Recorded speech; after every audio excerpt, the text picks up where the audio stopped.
and welcome back to my channel. Today is going to be another look from Soph's palette, and well, let's get started then with it. Yeah, so for the look we are going to create today, I already applied my foundation, concealer, blush. Well, you know the deal. I will list everything I used in the description bar down below. And yeah, I am feeling the red today, so I thought we were going to create a reddish purple look using, I think, those over here. And yeah, we're going to see how it comes together. So what I will do, what I normally do is I will put a little music on it, speed through it, and then you know, you guys will see where I place what kind of shadow and what kind of brush I use. So without further ado, let's get into it, and I will see you in a few minutes with the final look. See you in a bit.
guys, this is the finished look today. I added false lashes, I added some mascara, and I added some lipstick, and everything I used will be in the description box below. Yeah, I'm kind of liking it actually.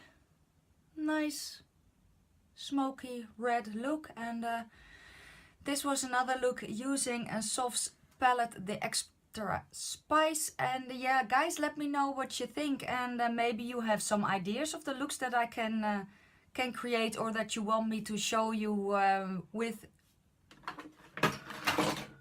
this palette. So yeah, if you like the video, give it a thumbs up, hit the subscribe button and the little bell so you will be notified when I upload my next video, which will be very, very soon. And I hope I will be seeing you in the next one. Bye guys!